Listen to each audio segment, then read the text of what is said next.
안녕하세요. 하트앤서울 복음방송 주안의 하나 4부 시작합니다. 주안의 하나 4부는 책 읽는 그리스도인과 은혜의 설교, 성경의 인물들과 사건을 만나는 바이블 드라마가 준비되어 있습니다. 먼저 책 읽는 그리스도인으로 이어집니다.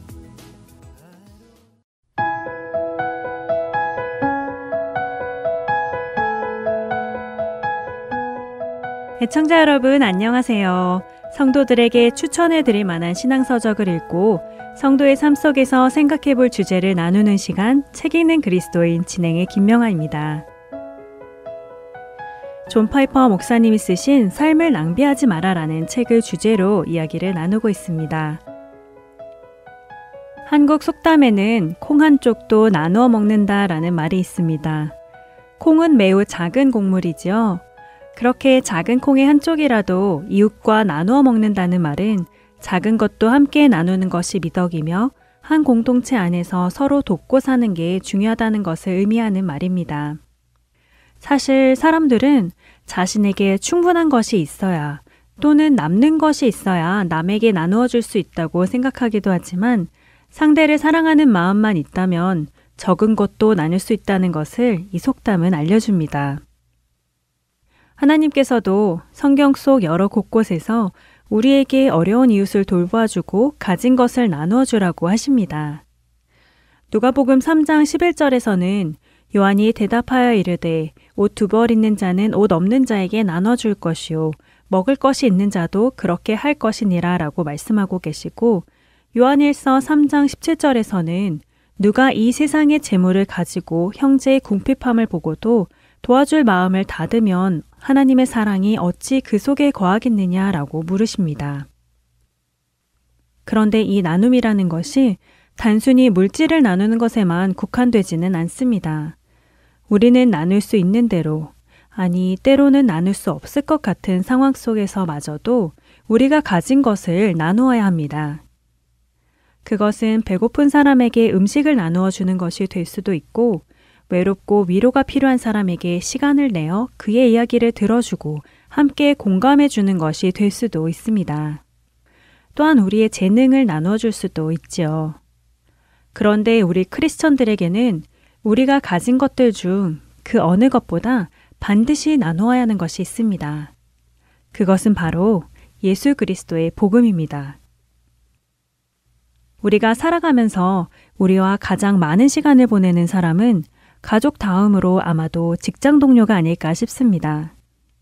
회사의 상사나 함께 일하는 직원들, 혹은 같이 사업을 하는 파트너와 오랜 시간 일하면서 우리는 알게 모르게 우리 삶의 많은 부분을 그들에게 보여주게 됩니다.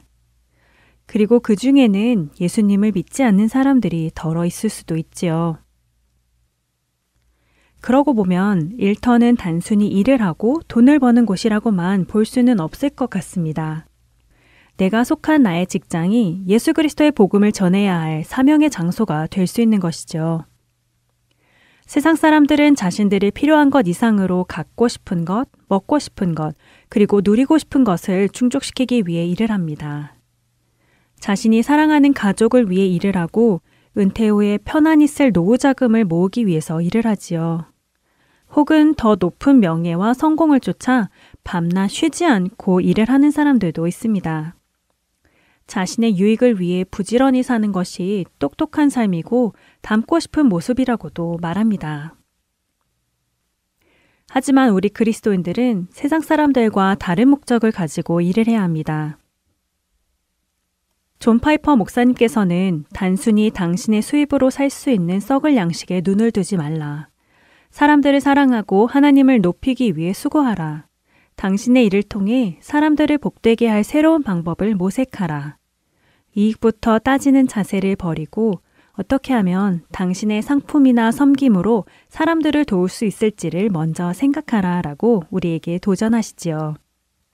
세상 사람들이 쫓는 돈, 성공, 명예 같은 것들은 겉보기엔 좋아 보여도 결국 그것들은 우리에게 생명을 줄 수 없는 것들이죠. 그것들은 우리를 잠시 배부르게 할 수는 있어도 우리의 영혼에는 아무런 유익을 주지 못합니다. 결국 썩어 없어질 것, 썩을 양식입니다. 우리 크리스천들이 일하는 목적은 우리가 일하는 모습을 통해, 우리가 일하는 방식을 통해 예수 그리스도께서 높아지시고 믿지 않는 사람들이 영원한 생명의 양식이 되시는 예수님을 바라보게 하는 것이어야 합니다. 우리가 일하는 모습을 통해 예수님을 바라보게 하기 위해서는 어떻게 해야 할까요? 그것은 예수님께서 가르쳐 주신 계명, 첫째 하나님을 사랑하고 그 다음 이웃을 내 몸과 같이 사랑하라는 말씀을 지키는 것입니다. 하나님을 사랑하는 사람은 매 순간 어떻게 하면 하나님을 기쁘게 해드릴 수 있을까 고민합니다. 그리고 그 고민은 일터에서도 계속되죠. 일반적으로 사람들은 사장이나 직장 상사가 있을 때는 열심히 일하고 자리를 비운 날이면 업무 태도가 느슨해지지요. 하지만 크리스천은 누가 보든 보지 않든 한결같은 성실함을 유지해야 합니다. 크리스천은 자신에게 맡겨진 일을 성실하게 하는 것이 당연하기 때문입니다. 더 나아가 사람은 우리를 보지 않아도 하나님의 영이신 성령님은 항상 우리 안에 계시기에 우리의 마음의 동기까지 알고 계시죠. 그 성령님 앞에 부끄러운 삶을 살아서는 안 됩니다.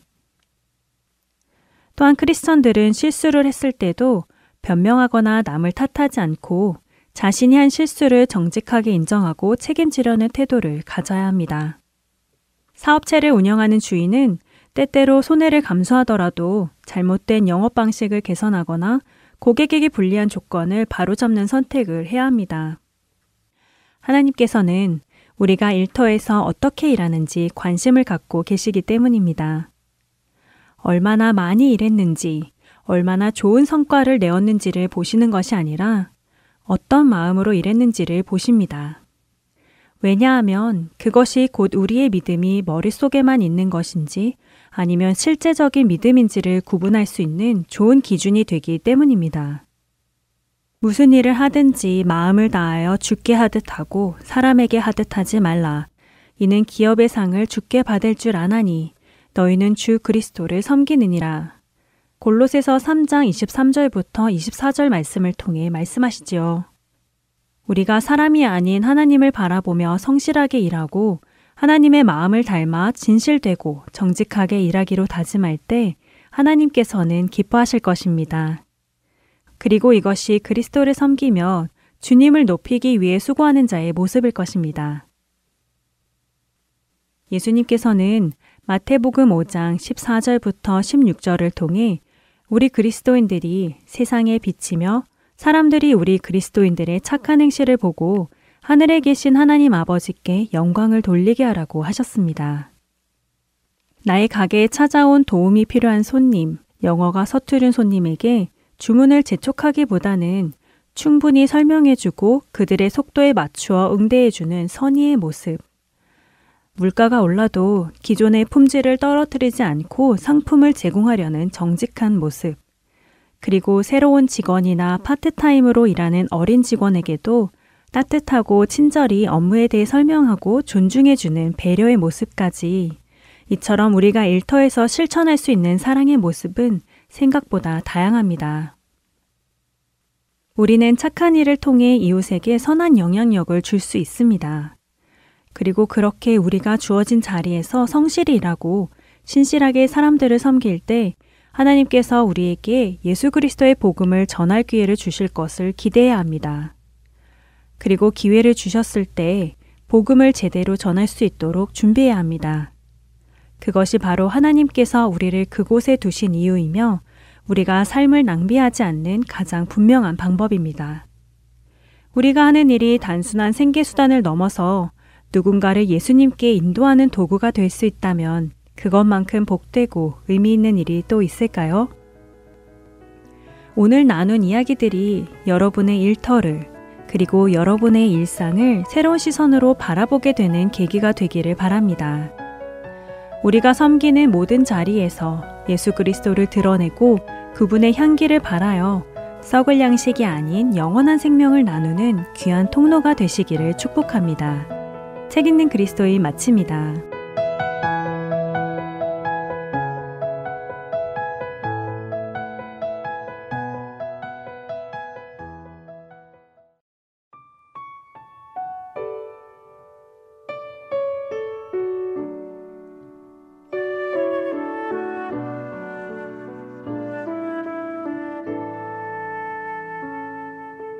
신실하게 진실하게 거룩하게 살게 하소서. 신실하게 진실하게 거룩하게 살게 하소서.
은혜의 설교로 이어집니다. 오늘은 낙스빌 한인사랑교회 정진은 목사님께서 요한복음 1장 12절에서 17절을 본문으로 은혜와의 동행이라는 제목의 말씀 전해 주십니다. 은혜의 시간 되시길 바랍니다. 한 형제가 있습니다. 그 형제는 바로 태영 형제라는 형제입니다. 이제 막 믿기 시작했습니다. 태영이가 이런 질문을 했어요. 뭐라고 얘기했냐면 자기가 하나님한테 좀 길티한 마음이 있대요. 하나님한테 좀 죄송하다라는 거예요. 자기가 믿는다라고도 하는데 사실 자기가 그렇게 변화된지 모르겠다라는 거예요. 다른 친구들은 하나님의 사랑과 은혜 받을 만한 것 같다 보인대요. 그래서 열심히 섬기고 열심히 잘 믿어서 그들은 하나님의 사랑과 은혜를 받을 만한데 내가 하나님이 나를 정말 사랑하시고 나에게 진짜 은혜를 베푸실까? 자기는 잘 모르겠다라는 거예요. 자기는 자격이 없는 것 같다라는 거예요. 제가 그 질문을 봤는데 또 눈물이 찔끔 났어요. 왜냐하면 너무 좋은 거예요. 야, 어째 이 친구가 이런 질문까지 하나? 정말 많이 변했구나라는 그 마음이 들어서 제가 진짜 너무 감사했어요. 사실 오늘 설교는요, 제가 4달 전에 이 순서를 정해놓은 거예요. 4달 전에 순서를 정해놓고 이제 오늘 2주에 이제 이 본문을 가지고 이 주제를 가지고 설교를 하려고 4달 전에 준비해놨는데 저는 하나님의 기가 막힌 타이밍이라고 생각합니다. 지난주에 태영이가 그런 질문을 했고요. 저는 오늘 본문 말씀이 그 질문에 대한 하나님이 주시는 대답이라고 믿습니다. 내가 받을 자격이 있나? 내가 받을 만한가?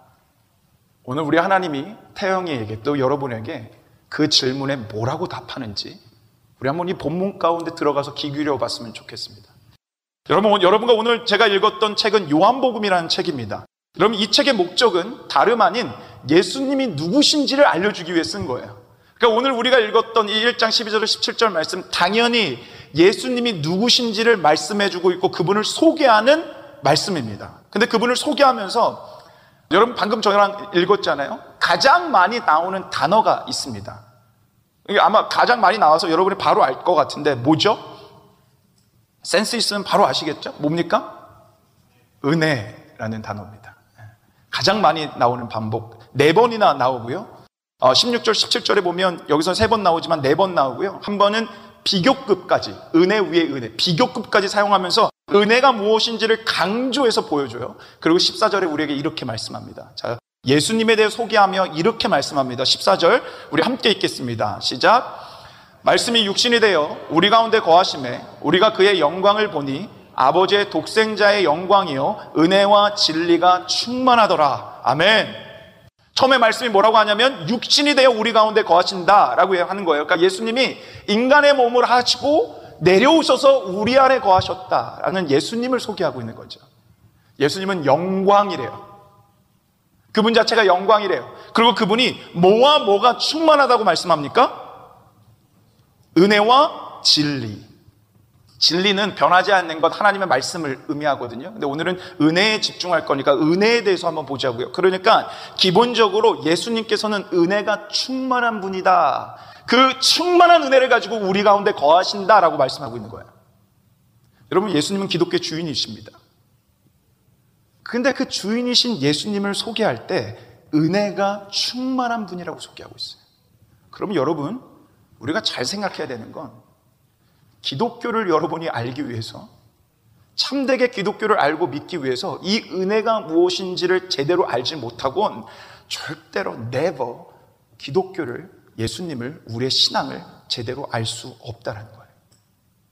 여러분, 한 신학자가요 이렇게 얘기했어요. 성경을 한 단어로 요약한다면 은혜다. 그러면서 이렇게 얘기합니다. 들어봐 보세요. 신학자가 얘기한 거예요. 성경은 다 은혜의 역사이다. 신구약 두 성서를 묶는 하나의 주제가 있다면 그것은 곧 은혜일 것이다. 은혜가 없었다면 택한 백성도 있지 않았을 것이고 이야기할 어떤 역사도 없었을 것이다.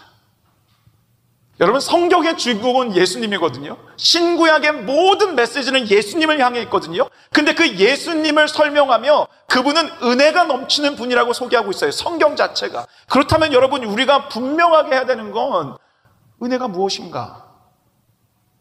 은혜가 무엇인가라는 정의를 내릴 수 있어야 돼요. 여러분, 은혜가 뭐예요? 여러분, 기독교 안에서 은혜라는 얘기 제일 많이 하거든요. 아까도 우리 찬양할 때 은혜가 얼마나 많이 나와요. 은혜 엄청 많이 나오잖아요. 근데 이 은혜라는 단어를 그렇게 많이 쓰면서도 불구하고 우리는 여전히 이 은혜라는 단어에 대해 오해를 하거나 곡해를 할 때가 너무 많아요. 그래서 오늘 이 시간 한번 이 은혜에 대한 정의를 한번 잘 정리해봤으면 좋겠어요. 제가 말씀을 준비하면서 읽었던 한 책에서 이 은혜라는 이 단어를 아주 너무나 잘 정리해놨는데 거기서 뭐라고 얘기했냐면 은혜는 뚜리 무가 없다. 뚜리 무 없을 무자잖아요. 세 가지 무가 없다. 이렇게 하면서 이렇게 얘기한 거예요. 한번 봐보세요. 은혜가 지닌 뚜리 무. 첫 번째, 무조건, 조건이 없다는 거예요. 두 번째, 제약도 없대요. 무제약이에요. 세 번째, 제한이 없대요. 무제한이래요. 다시 한번 잘 봐보세요. 무조건, 무제약, 무제한. 전 너무나 잘 정리한 것 같아요. 오늘 시간 관계상 첫 번째, 두 번째를 함께 얘기할 거예요. 무조건과 무제약은 좀 같은 맥락 선상에 있는 것 같아요. 여러분, 은혜는요, 조건이 없으면 어떠한 제약도 받지 않는다라는 거예요. 그래가지고 은혜라는 단어를 사전에서 찾아보면 이렇게 써 있어요. 봐보세요. 받을 자격이 없는데 무언가를 받게 되는 것. 어떠한 공로가 없음에도 호의나 자비를 얻게 되는 것. 받을 자격이 없는데 무언가를 받게 되는 것. 내가 어떠한 공로, 내가 뭔가를 하지 않아도 그럼에도 호의와 자비와 사랑을 얻게 되는 것. 그것이 은혜라고 얘기해요. 그리고 이 은혜가 무엇인지를 로마서 11장 6절이 정확하게 이렇게 우리에게 알려주는데, 이 말씀을 우리 한번 같이 한번 읽어보겠습니다. 함께 읽겠습니다. 시작. 만일 은혜로 된 것이면 행위로 말미암지 않음이니 그렇지 않으면 은혜가 은혜되지 못하느니라. 여러분, 정말 중요한 말씀이에요. 봐보세요. 은혜가 뭐로 된 게 아니랍니까? 행위로 된 게 아니래요. 그러니까 뭔가를 잘해서, 내가 이쁨 받을 만한 짓을 해서, 내가 열심히 뭔가를 노력해서, 내가 열심히 섬겨서, 내가 열심히 예배해서, 내가 열심히 헌금 내서, 내가 뭔가를 해서 은혜를 얻을 수가 있다라는 거예요? 없다라는 거예요? 없다라는 거예요. 만일 여러분과 제가 무언가를 해서 얻는 게 은혜라면 그거는 더 이상 은혜가 아니라는 거예요. 그것은 여러분 잘 생각해 보세요. 내가 뭔가를 해서 얻는 거라면 그거는 정당한 페이를 받는 거예요. 페이를.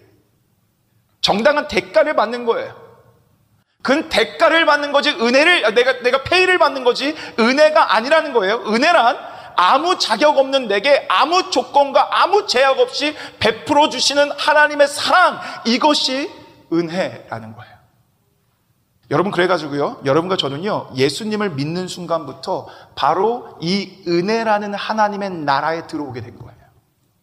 여러분이 예수님을 믿으면요, 그 순간 우리는 하나님의 나라를 살아가는데, 그 하나님의 나라는 이 은혜의 나라예요. 왜냐하면 그 하나님의 주인이신 예수님이 이 은혜를 충만하게 소유하고 계신 분이기 때문에.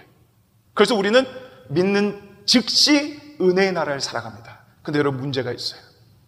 뭐가 문제인지 아세요? 우리는 믿음의 은혜의 나라를 살아가지만 실질적으로 우리가 지금 밟고 있는 이 땅, 이 세상은 그 은혜의 나라와는 정반대의 나라이기 때문에 그래요. 여러분, 이 나라는 어떤 나라인지 아십니까? 이 세상은?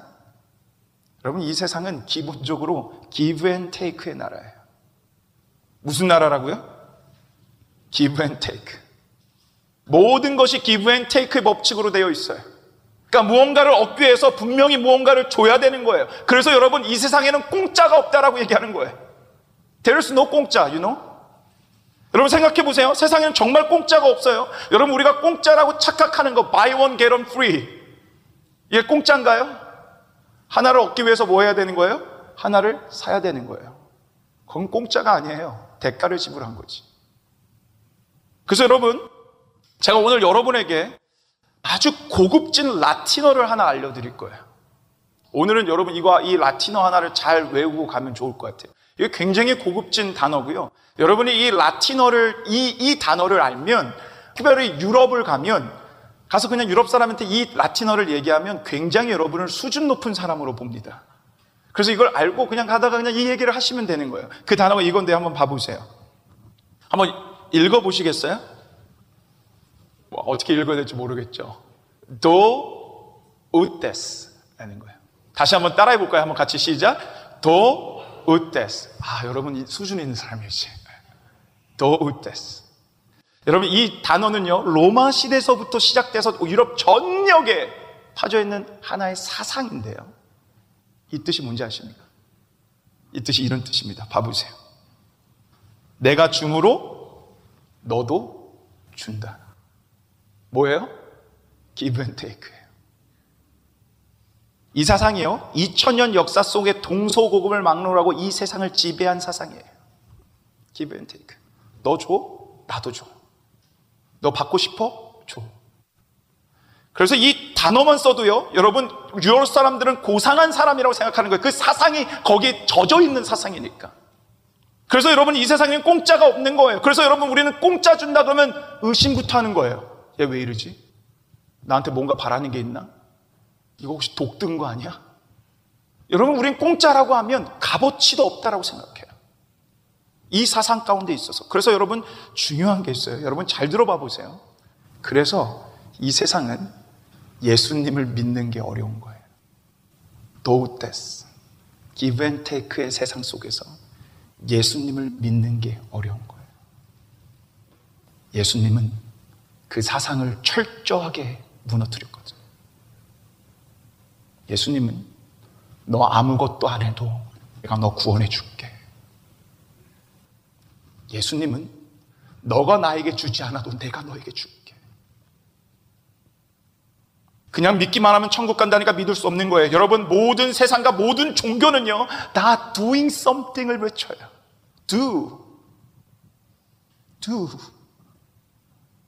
5,000배 해야 돼, 108배 해야 돼, 공양미 300석을 내야 돼, 우리가 착하고 선한 일을 해야 돼. 너 다음 세상에 정말 멋진 사람으로 태어나고 싶어? 이 세상에서 선한 일을 하면서 살아가야 돼. 아버지의 눈을 뜨게 하고 싶어? 공양미 300석을 내야 돼. 너가 이 땅에서 복받고 이 땅에서 성공하며 부자 되며 잘 살아가고 싶어? 그럼 너 여기서 잘 살 수 있도록 선한 일을 해야 돼. 이 헌금을 갖다 맞춰야 돼. 여러분 어떤 철학도 어떤 사상도요 그냥 천국 갈 수 있는 곳은 단 하나도 없어요. Give and take예요. 근데 우리 은혜의 주인이신 예수님은 뭐라고 하는지 아세요? 우리 은혜의 주인이신 예수님은요 do가 아니라 do something이 아니라 done을 외쳐요. don. 여러분 그분이 십자가에서 마지막으로 외친 게 뭐예요? 그게 뭡니까? 우리 다 알잖아요. 한번 말해볼까요? 뭐죠? 내가 다 이루었다. It is finished. 여러분 여기서 이 finished라는 헬라어 단어가 뭔지 아세요? 여러분 오늘 언어 학당인데요. 이것도 하나 잘 기억하세요. 제가 이건 여러 번 가르쳐서 여러분 아셔야 되는 데텔레스타예요. 따라해 볼까요? 데텔레스타. 이건 꼭 이 정도는 헬라어는 아세요. 데텔레스타예요. 여러분 이게 무슨 뜻인지 아세요? pay off라는 뜻이에요. pay off. 낼 거 없어. 식당에 가서 저를 우리 청년들이 만나잖아요. 제가 잘하는 거 있어요. 데텔레스타이, 페이오프. 내가 페이했어. 맛있게 먹어. 아무것도 하지 마. 그냥 먹고 가. 돈 내가 다 냈어. 팁까지 다 냈어. 아무것도 하지 마. 예수님이 십자가상에서 페이오프. 너 할 거 아무것도 없어. 내가 다 페이했어. 세상은 둘을 외치는데요. 예수님은 던을 외쳐요. 그래서 여러분 이 은혜가 무엇인지, 십자가의 은혜가 무엇인지를 가장 극도로 보여주기 위해서 예수님은 십자가상에서 옆에 있는 강도를 구원한 거예요. 여러분 십자가에서 이 강도가, 오른편에 있던 강도가 여러분 십자가에 매달렸다는 건 극악무도한 강도라는 거예요. 극악무도한 죄인이라는 거예요. 그런데 그가요 아무것도 안 했어요. 선한 일을 하지도 않았어요. 회개를 하지도 않았어요. 그저 하나 예수님께 나 좀 기억해 주세요 하나 물어요. 그런데 예수님이 그를 향해 이렇게 얘기해요. 오늘 네가 나와 함께 어디에 있으리라? 낙원에 있으리라. 세상의 구조인, 세상의 시스템인 도우데스, give and take를 철저하게 무너뜨리는 장면이에요. 많은 사람들이 이 부분에서 얘기해요. 아, 너무한 거 아니냐고. 어떻게 그렇게 자격 없는 그를, 아무것도 안 한 그를 그렇게 구원받게 할 수 있냐고. 근데 여러분 여기서 주는 메시지가 뭔지 아세요? 여러분 여기서 주는 메시지는 너가 만일 그와 같은 처지라면 나는 너도 그렇게 은혜 베푸며 구원할 거라는 거예요. 너가 만일 이 강도처럼 아무것도 드러낼 게 없는 철저하게 무익한 존재고 철저하게 죄인이라고 그러고 세상 사람이 다 손가락질하고 있고 아무런 자격을 내세울 수 없는 그 순간에도 그 강도에게 베풀었던 그 이상의 은혜를 나는 너한테 베풀 거라고. 세상에 없는 시스템과 스토리죠. 그래서 여러분 이 세상을 살아가고 있는 서두에 말씀드린 것처럼 우리 태영 형제는 질문한 거예요. 자기를 바라보면 내가 구원받을 수 있을까요? 내가 은혜 받을 자격, 하나님이 나를 사랑한다고 하는데 내가 사랑받을 자격이 있나요? 저는 열심히 믿는 것 같은데 나는 열심히 믿지도 않는데, 열심히 봉사하는 것 같은데 나는 열심히 봉사하지도 않는데, 난 여전히 의심이 있는데, 나는 아직 완전히 예수님이 믿어지지 않는데, 그런데도 나를 예수님이, 하나님이 사랑할까요? 은혜를 베풀까요? 오늘 본문이 답합니다. 정지는 목사의 답이 아니고요, 영원하신 하나님의 말씀이 답합니다. 은혜를 충만하게 가지고 계셔서 우리 안에 있는 그 예수님이 우리 태영이에게 답합니다. Absolutely. You deserve to. 당연하지. 너가 자격 없어서 나는 너를 사랑한다. 사랑하는 여러분, 나의 자격으로 받는 것이 은혜가 아니고요, 자격 없는 내가 받는 것이 은혜입니다. 여러분, 다시 한번 이 문구를 꼭 기억하세요. 나의 자격으로 받는 것이 은혜가 아니고 자격 없는 내가 받는 것이 은혜입니다. 여러분, 오늘 본문 시작이 이렇게 돼요. 12절 우리 한번 같이 읽겠습니다. 함께 읽겠습니다. 시작. 영접하는 자, 곧 그 이름을 믿는 자들에게는 하나님의 자녀가 되는 권세를 주셨으니. 아멘. 여러분, 아멘이십니까? 예수님을 믿는 우리에게 어떤 특권을 주셨대요? 하나님의 자녀가 되는 특권. 만약에 여러분께서 저에게 그렇게 물어보신다면, 아니, 나 진짜 아무런 자격이 없는데 어떻게 하나님은 나를 이렇게 사랑하세요? 나에게 어떻게 이렇게 은혜를 주세요? 라고 물어보신다면 오늘 본문이 여러분에게 답합니다. 뭐라고 답하냐면, 너는 나의 아들이니까, 너는 나의 딸이니까, 그리고 나는 너의 아버지니까. 거기에 다른 자격도 어떤 이유도 없어요. 여러분, 이 세상에서 조건 없는 사랑을 조금 경험할 수 있는 게 부모와 자식 간의 사랑입니다. 물론 타락한 이 세상에서도 그것도 마저 망가진 부분이 있죠. 그런데 그래도 보편적으로 조건 없는 사랑을 볼 수 있는 데는 부모와 자식 간이에요. 여러분 생각해 보세요. 여러분의 자식이 마음에 들어서 밥 차려주나요? 왼수 같고 정말 이 새끼 한 대 주워받고 말도 더럽게 안 듣고 정말 그럼에도 불구하고 밥 차려주잖아요. 왜요? 자격이 있어서가 아니에요. 내 자식이기 때문에 그래요. 사랑하는 여러분, 우리 주님의 은혜는 무조건적이고 무제약적입니다. 여러분의 나약함, 여러분의 약함, 여러분의 연약함, 여러분의 악함, 여러분의 죄성, 어떤 것도 제약받지 않습니다. 무조건적으로 부어주십니다. 우리가 그분의 자녀가 예수 그리스도의 은혜로 되었기 때문에. 자, 세 번째 은혜는 무제한입니다. 무제한. 여러분, 저는 이 은혜 가운데 정말 너무나 멋진 정의라고 생각해요. 은혜는 무제한적이다. 14절에 한번 다시 가보세요. 예수님은 이 은혜를 충만하게 가지고 있다라고 말씀하세요. 여기 충만이라는 단어는요, 얼마 전에 설명해 드렸지만 이 원어적인 뜻은요, 가득 차다가 아니에요. 우리는 이 원어적인 뜻을 충만이라고 봤을 때 가득 차다라고 생각하지만, 이 다음 사진처럼요, 이 충만이라는 단어는 가득 차다 못해 차고 흘러 넘치는 상태를 뜻해요. 차고 흘러 넘치는 거예요. 여러분 생각해 보세요. 만약에 가득 찬 상태라면 이걸 언젠간 푸다 보면 어떻게 돼요? 없어져요. 근데 이 충만은 가득 차고 끝난 게 아니에요. 가득 차다 못해 지금 흘러 넘치고 있어요. 그 흘러 넘치는 그분이, 여러분 이미지네이션을 생각해 보세요. 흘러 넘치는 그 은혜를 소유하신 예수님이 우리 가운데 거하신대요.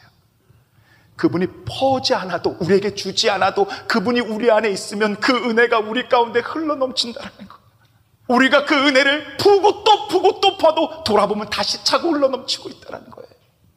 그렇게 차고 넘치는 이 은혜를 소유하고 계신 분이 예수님이다. 그래서 16절에 이렇게 말씀합니다. 우리 한번 16절 같이 읽겠습니다. 시작. 우리가 다 그의 충만한 데서 받으니 은혜 위에 은혜로라. 여러분, 이 읽은 버전 잘 의미를 잘 못 살린 것 같아요. 그 밑에 그래서 제가 공동번역 버전으로 갖고 왔어요. 함께 더 읽습니다. 시작. 우리는 모두 그분에게서 넘치는 은총을 받고 또 받았다. 너무 잘 살렸어요. 넘치는 은총을, 은혜를 받고 또 받았다. 할렐루야. 여러분, 이 구절만 봐도 은혜되지 않아요? 그러니까 여러분, 이게 무슨 얘기예요? 차고 넘치는 은혜의 소유자이신 예수님께서 그분을 믿어 하나님의 자녀가 된 자 우리 모두에게 한 번 은혜 주고 끝나지 않는다라는 거예요. 너 내가 은혜 줬지? 내가 너를 위해 십자가 졌지? 너 이제 나의 자녀가 됐지? 그러면 이제 좀 똑바로 살아. 나 몰라 하고 무시하고 우리에게 은혜를 스탑하는 게 아니라, 그렇게 은혜 주셨던 그분이 거기서 끝나는 게 아니라 grace upon grace, 은혜를 주고 또 주고 계속적으로 마르지 않고 넘치는 은혜를 우리의 인생 가운데 부어주신다는 거예요. 그래서 은혜는 grace upon grace, 무제한적, unlimited, limited가 없다는 거예요. 저는 부모의 품을 떠나 저의 가정을 꾸린 지가 이제 거의 15년이 돼갑니다. 나이도 이제 40대 중반이에요. 그렇게 보이진 않지만 40대 중반이에요. 재정적으로, 정신적으로, 육체적으로 저는 부모한테 다 독립했어요. 이전부터 독립해, 20대부터 전 독립했어요. 긴 시간을 살아왔어요. 근데 그럼에도 불구하고 저희 부모님은 70이 넘으셨는데 여전히 자녀인 저에게 더 주지 못해서 미안해요. 이번에 이사를 가는데 내가 돈이 있었으면 너한테 보태줬을 텐데. 그게 부모의 마음 아니에요? 근데 우리 육체 부모는 리미트예요. 한계예요. 근데 우리의 영적인 하나님 아버지는 언리미티드예요. 마르지 않아요. 퍼도 계속 흘러넘쳐요. 부족함이 없어요. 여러분, 은혜를 헬라어로 카리스라고 합니다. 이 헬라어의 카리스에는요, 기쁨이라는 단어가 포함되어 있어요. 기쁨이라는 단어가. 그러니까 이 은혜라는 단어의 뜻을 원어적으로 살펴보면 뭐냐면 이런 거예요. 봐보세요. 이 은혜라는 뜻은요, 하나님께서는 그분의 자녀인 우리에게 은혜 위에 은혜를 주시는 것을 너무도 기뻐하신다라는 거예요. 은혜를 주고 또 주고 계속 주는데 그게 너무 기쁘다라는 거예요. 그렇다면 여러분, 우리가 한번 질문해보고 생각해봐야 되는 거예요. 우리에게 왜 은혜를 기쁨으로 부어주시고 또 부어주실까요? 더러운 물을 깨끗하게 하는 방법이 뭡니까? 뭐예요, 방법이? 그 물 위에 계속적으로 깨끗한 물을 붓는 거예요. Grace upon grace. 무디 목사님은요, 이렇게 은혜에 대해서 얘기해서 율법은 우리가 얼마나 삐뚤어져 있는지를 말해주지만 은혜는 우리를 교정하고 성숙시킨다. 여러분, 성경에 나오는 인물 중 여러분 아무나 이름을 한번 대보세요. 누구를 대든 그 사람은 은혜로 변화됐어요. 우상 숭배하던 아브라함을 70세에 불러요.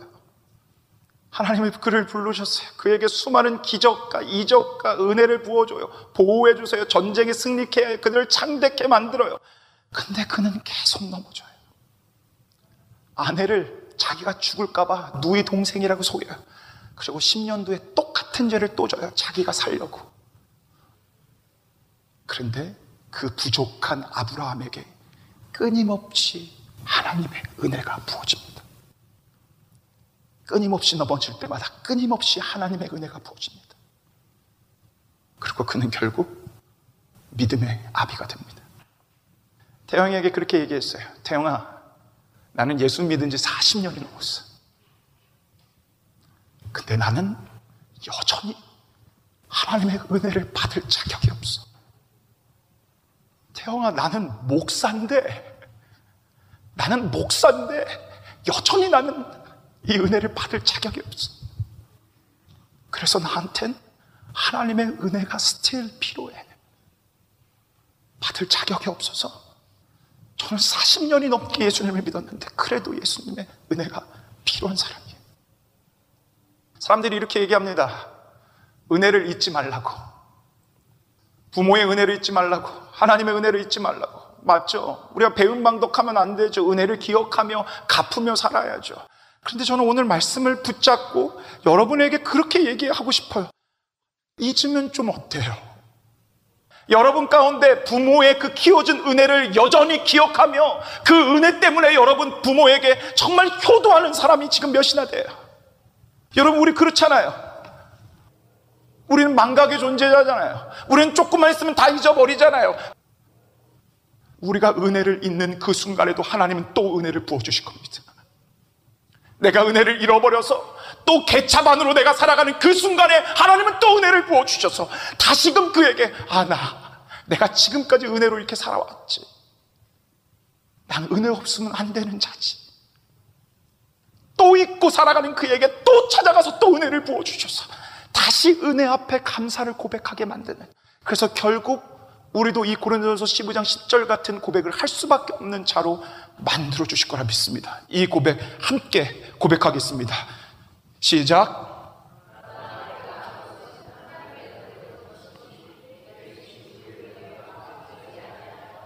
오직 내가 모든 사도보다 더 많이 수고하였어.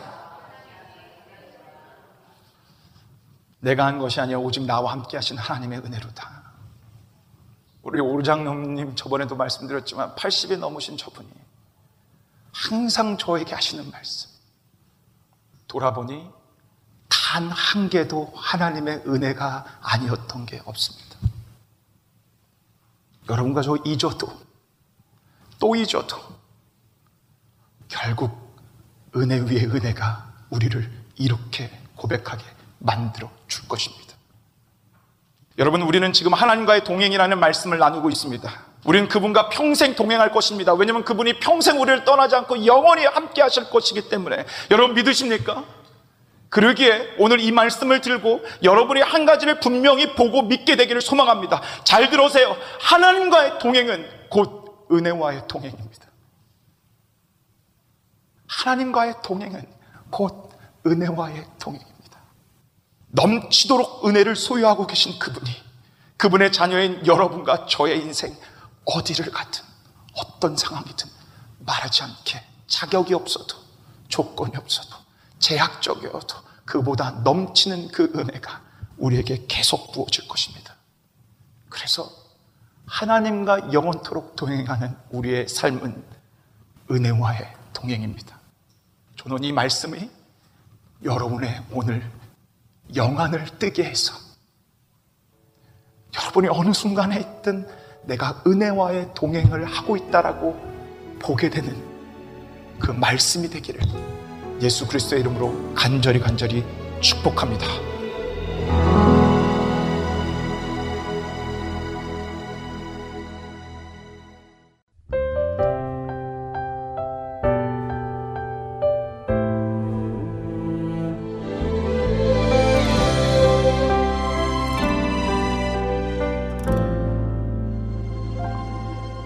내가 누려왔던 모든 것들이, 내가 지나왔던 모든 시간이, 내가 걸어왔던 모든 순간이 당연한 것 아니라 은혜였어. 아침에가 뜨고 저녁에 노을, 봄의 꽃향기와 가을의 열매, 변하는 계절의 모든 순간이 당연한 것 아니라 은혜였어. 모든 것이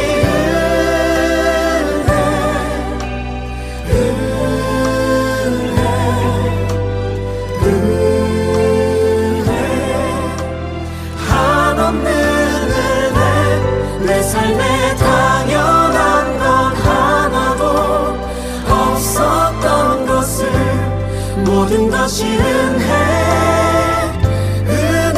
은혜였소.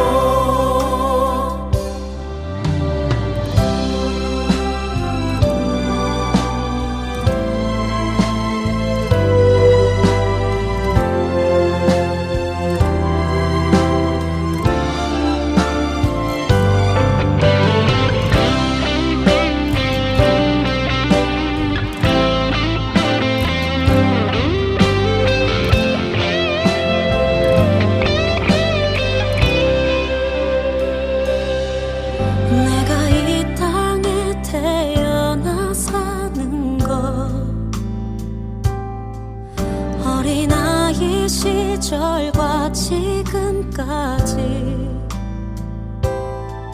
숨을 쉬며 살며 꿈을 꾸는 삶,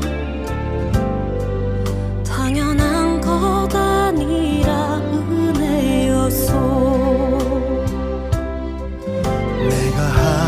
하나님의 자녀로 살며 오늘 찬양하고 예배하는 삶, 복음을 전할 수 있는 축복이 당연한 것 아니라 은혜여서 모든 것이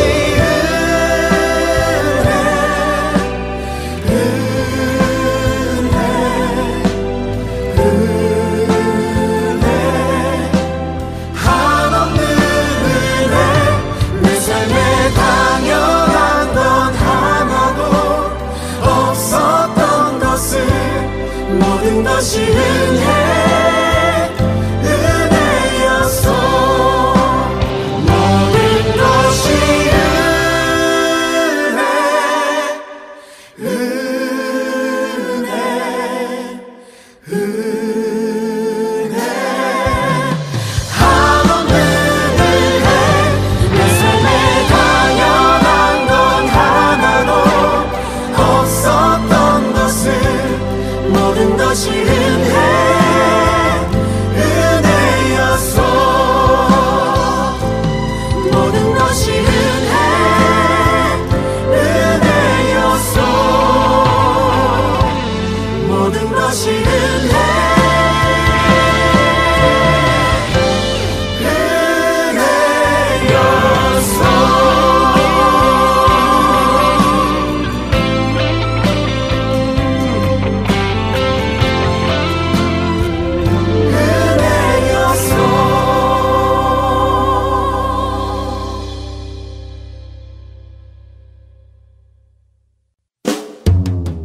지역마켓 및 여러 한인업소는 복음을 전할 수 있는 선교의 좋은 통로입니다.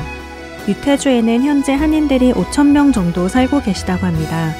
솔트레이크 시티에 위치한 서울마켓에 저희 CD를 놓아주시고 관리해주실 동역자를 찾습니다.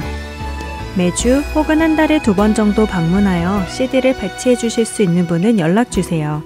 사무실 전화번호는 602-866-8999입니다.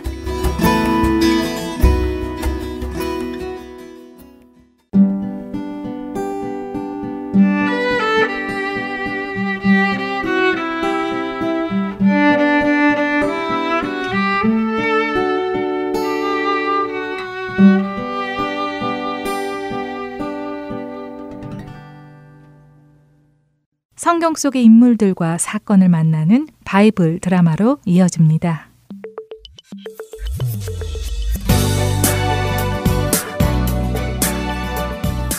애청자 여러분 안녕하세요. 바이블 드라마 열왕기편 진행의 박윤규입니다. 엘리야 선지자는 불이 활활 타오르는 말들이 이끄는 불수레를 타고 하늘로 올라갔고, 엘리사 선지자는 엘리야 선지자의 뒤를 이어 북이스라엘의 말씀을 전하는 사명을 이어받았습니다.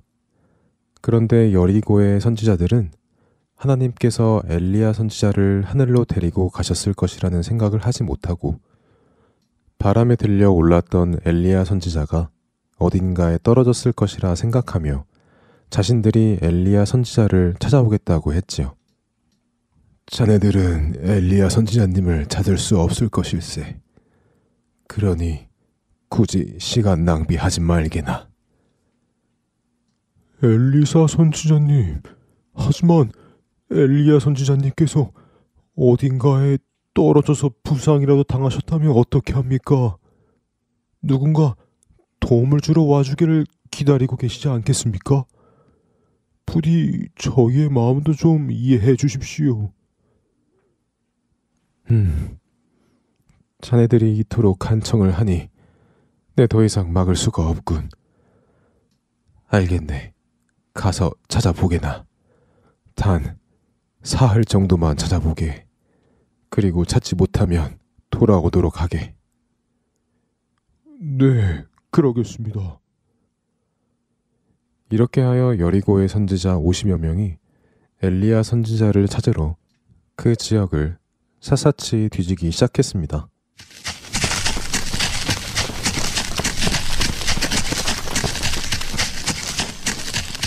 엘리야 선지자님, 엘리야 선지자님, 어디 계십니까? 저희 소리가 들리십니까? 엘리야 선지자님. 선지자들은 그렇게 3일 동안 엘리야 선지자를 찾아다녔습니다. 하지만 엘리야 선지자의 모습은 어디에서도 찾을 수가 없었지요. 엘리야 선지자는 하나님께서 데리고 가셨기 때문입니다. 하지만 여리고의 선지자들은 그럴 가능성이 없다고 생각하며 엘리야를 찾았던 것입니다. 그들은 결국 사흘 만에 엘리사에게 돌아왔습니다. 엘리사 선지자님. 그래, 자네들 생각대로 엘리야 선지자님께서 어딘가에 떨어져 누워 계시던가? 네, 그게 정말 아무 데서도 찾을 수가 없었습니다. 저희 50명이 흩어져서 이 지역 일대를 샅샅이 뒤졌지만 엘리야 선지자님의 흔적은 찾을 수가 없었습니다. 정말 하나님께서 엘리야 선지자님을 하늘로 데리고 가신 것이 확실한 것 같습니다. 그렇다네. 그래서 내가 자네들에게 헛고생하지 말라고 한 것이네만. 어찌 되었든 이렇게 자네들 눈으로들 직접 확인했으니 엘리야 선지자님이 불수레를 타고 하늘로 간 것을 확실히 믿지 않겠나. 그것만으로도 자네들에게 큰 유익이니 이제 하나님을 더욱 신뢰하며 자네들에게 맡겨진 선지자의 사명을 감당들 하게나. 네, 저희의 믿음이 적었던 것이 부끄럽습니다. 이제 담대한 믿음으로 하나님의 말씀을 백성들에게 전하는 사명을 감당하겠습니다. 그래, 수고들 하시게. 나는 그럼 이만 이곳을 떠나야겠네. 엘리사가 그렇게 그곳을 떠나려고 할 때 여리고의 백성들이 엘리사를 찾아왔습니다. 저 엘리사 선지자님. 여리고의 장로님이시군요. 어쩐 일이십니까? 선지자님, 부탁이 있어서 왔습니다. 선지자님께서 보시다시피 이곳 여리고는 농사 짓기에 참 좋은 땅이 있는 마을입니다. 그럼에도 불구하고 이곳의 물은 수질이 좋지 않아 곡식과 과일들이 잘 맺히지 않고 부실하지요. 심지어 사람들이 마시고 죽는 일도 있습니다. 그래서 이 지역의 샘물은 사용하지 못하고 있습니다. 어찌 좀 도와주실 방법이 없으십니까? 그렇군요. 그럼 가셔서 아직 쓰지 않은 새 그릇에 소금을 담아 제게로 가지고 오십시오. 엘리사의 말에 여리고 마을의 장로는 급히 사람을 시켜 깨끗한 새 그릇에 소금을 담아 가지고 오게 했습니다. 소금을 받은 엘리사는 소금을 가지고 물의 근원으로 찾아갑니다. 그리고는 물의 근원에 준비한 소금을 뿌렸지요.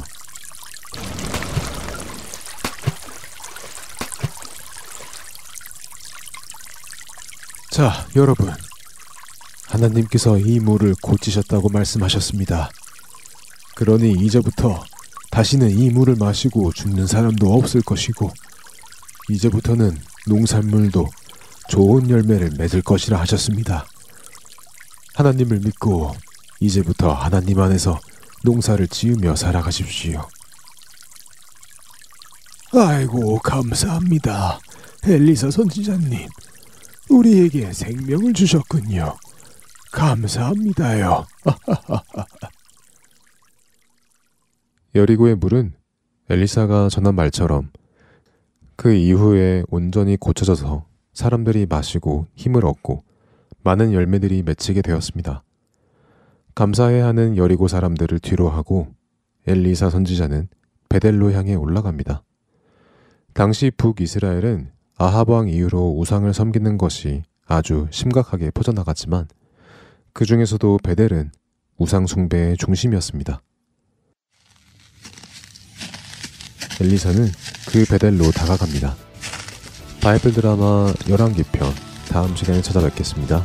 안녕히 계세요.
주안의 하나 4부 준비된 순서는 여기까지입니다. 우리의 참 소망이시며 사랑이신 예수님만을 바라보며 주님 안에만 거하는 우리 모두가 되길 소원합니다. 안녕히 계세요. 고맙습니다.